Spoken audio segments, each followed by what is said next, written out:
Hi guys, and welcome to another ToyWatch video. Seeing as this is possibly the last video of the year that I'm going to make, I thought I'd do a quick state of the collection video. So disclaimer, this is probably 95% of my collection. There are some other watches that aren't here. I've got a golf watch, Timberland watch, ToyWatch, and some other vintage watches, but these are the ones that I sort of wear the most. So I've got them in order that I'm going to go through here, going from sort of the most affordable to my most expensive watch. And yeah, I'm just going to rattle them off, not go too deep into them, but just kind of the stories behind them, and I hope you enjoy. I also have a new watch which I will be revealing at the end. It's one that I've wanted for years, so I'm very excited to show you guys. But yeah, let's get into it, and let me start off with this one on the left. So this is the Methodist professional chronograph. Methodist is a sort of Swiss micro brand. It just popped up on my Instagram feed one day, and I just really like the look of this chronograph. So it is a quartz chronograph. Let me get that going here. It's just a really nice watch. I got this watch because it was a bit cheaper. I like to wear it when it's hot because it's really comfortable in the NATO strap. And it's good to take on a holiday because it was cheaper, so I'm not really worried if it gets marked, or nobody's going to really target me to steal it. Now the watch came on a supplied grey and black NATO strap. The owner was also very nicely provided a leather strap to go on it as well. But I've swapped it onto this sort of red and grey NATO strap, and I think it works really well because there's a little bit of red text on the dial here. So it's Swiss made case. It's got a Swiss quartz movement, lovely sapphire crystal, and it's just really well made. The finishing on the case and everything is really nice. The bezel is lovely. Yeah, it's just a great little watch, and if you're looking for a cheap chronograph, I think this was less than £300, maybe £250, something like that. It's a very nice option. Let's reset that. There we go. Works really nicely. Great little watch. On to the next, we have the Seiko Prestige, or cocktail time as some people call it. This is obviously the blue dial variant. Let's get the movement going there. Picked this up off eBay. It was used, but it was in good condition. Came with the original box, but there wasn't any papers or anything. That blue dial is just stunning. I don't really wear this watch much, I have to admit. It's more for formal occasions when I wear a shirt, and if I'm being honest, I don't really wear a shirt that often anymore. So everyone knows about this watch, high polished case, domed crystal, beautiful blue dial, sharp, highly polished hands, a little muffin top crown. It's just a lovely watch. So it did come on the supplied metal bracelet. I switched it onto this aftermarket leather Seiko branded strap, and I think it complements the watch well. I also tried it on a brown suede strap for a little while. It's a bit of a strap monster, this watch. You can put it onto a few different straps and it looks nice.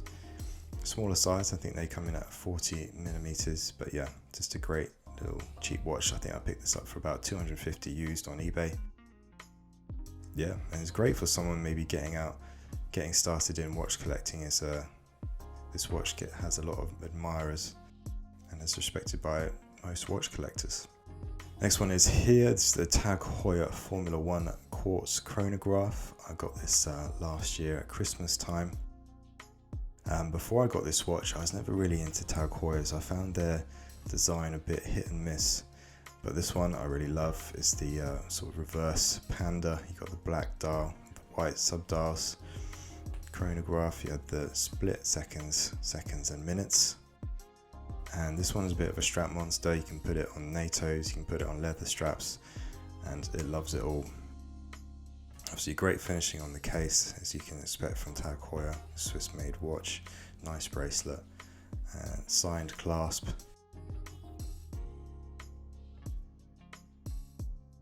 In the summer I put this one on a NATO strap and I was wearing it a lot. but obviously this one's got a special place in my heart because my fiance purchased this watch for me because we got engaged a few years ago, and she got me this watch kind of as a gift. Decent price point for what you're getting. These range from around 1,300 to 1,500. It depends if the shop is doing a deal at the time. But on the used market, you can pick them up for around 1,000. So it's a great watch. Next up, something a bit unusual, a bit different. It is the Eterna Royal KonTiki flyback chronograph. I actually saw a video on the Watchfinder YouTube channel about this watch, and I just loved it, and straight away I went onto the website and I saw it. I didn't think about it for very long, I just went on and got it. So quite a cool fact about this watch, I believe it was the one that featured in the Watchfinder video. So if you look on YouTube for Eterna chronograph Watchfinder, I believe this one should come up. I got it for a bit of a bargain. It was I think it was about £2,300, something like that. Retail when they first came out, they're over £5,000. It's a great watch. It's got that flyback mechanism inside.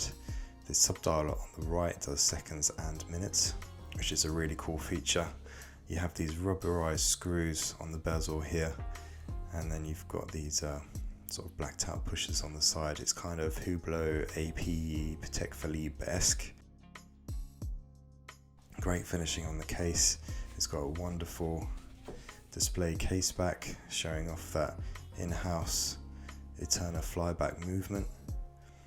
Rubberized strap, which is really comfortable, and the crown is quite cool. It has the 5 ball bearings on there, which is the Eterna logo, but they're kind of I don't know if there's like resin on the top that you can actually kind of see there's real ball bearings in there. It's a very cool watch. I need to get it serviced because it isn't running very well. It doesn't keep very good time, if I'm being honest, but the problem is finding people to service the Eternas because they're quite rare. They don't come up very often, but I do need to do that in the new year. So yep, that is the Eterna Royal KonTiki flyback chronograph. Another watch that has a sentimental value for me is the Breitling Superocean. I got this for myself for my 30th birthday. It was my real sort of dip into luxury watches. Before owning this watch, I only had sort of fashion watches. At one point I had over 35 watches. I sold them all to get this watch. At the time it was £3,000 on the bracelet. It was between this, the Tudor Black Bay, and the Omega Speedmaster, and the Breitling one. Now it's a big boy, measuring it at 44 millimeters. It's quite thick as well, probably around 14 millimeters, I should think. But it's just a great watch, really legible with those big printed Arabic numerals. Yeah, it's just a great watch. It's a great workhorse. I wore it every day for a good few years, and it's got scratches and dings and all sorts, but it's built like a tank, this thing. It's got 1,000 meters water resistance. So whenever I wear this watch, I'm not worried about it. I know it can take some hits and it will be completely fine. But yeah, this was my daily watch for a good few years, and it's still one of the watches that gets the most wrist time. Apart from now, because I have a new watch, and that's going to get a lot of wrist time as well. But I'll show you that after the next watch. So this watch is very special. It's a 1979 Rolex Submariner. I inherited this watch a few years ago. It was gifted to my uncle on his 21st birthday in 1979. He wore it every day as his beta watch. He used to work a lot on farms, so it's got dings, scratches, you name it, it's got it. But I love that about the watch. I'm not afraid to wear it because it's already pretty scuffed up. So I do wear this watch a lot. It's engraved with my uncle's name and date of birth on the back, which is lovely. It's a very sentimental watch to myself and my family. This is one that's never going to leave the collection. I had it serviced, and now it's working beautifully. I didn't have the case polished or anything, I just had the Hesalite crystal polished because it was quite scratched. And the loom pip was missing, so I had the loom pip put back in. I know some Rolex purists can be asking me why did I change the loom pip, but I'm not going to sell this watch. I'm just going to pass it down and it will just stay in the family forever, so to me it doesn't matter that it's not completely original. But it's got the original bracelet on it. Yeah, it's just a very special and important watch to me and my family. I never thought I'd own a Rolex, but there you go. My uncle just wasn't wearing it much. He wears smartwatches these days, and when he had it, it wasn't running very well, and the clasp was broken. So he passed it down to me, and I had it fixed up. Gave it a service, and it's running beautifully now. Now onto the last watch. I got this at the weekend. I've wanted one for years. I've tried it on so many times, and this weekend I was finally in the position to pull the trigger. I'll give you a clue. That is the clasp. And there we have it. It's a Tudor Black Bay 58 blue dial, 39mm, and it's just a stunning watch. I've wanted this watch for at least 2 years now. I was looking at the Black Bay when I was looking at watches for my 30th. That's before this watch came out. It was the black dial, the blue bezel.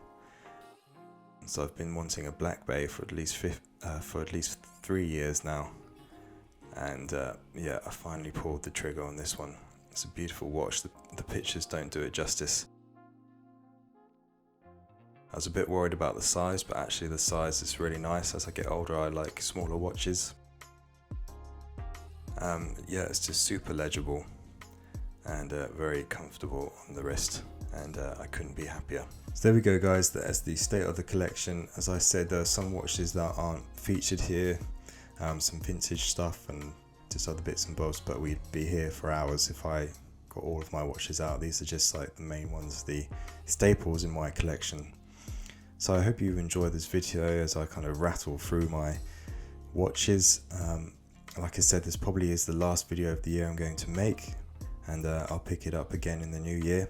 If I don't see you guys before that, have a great Christmas with your family and friends, and I'll see you in the new year.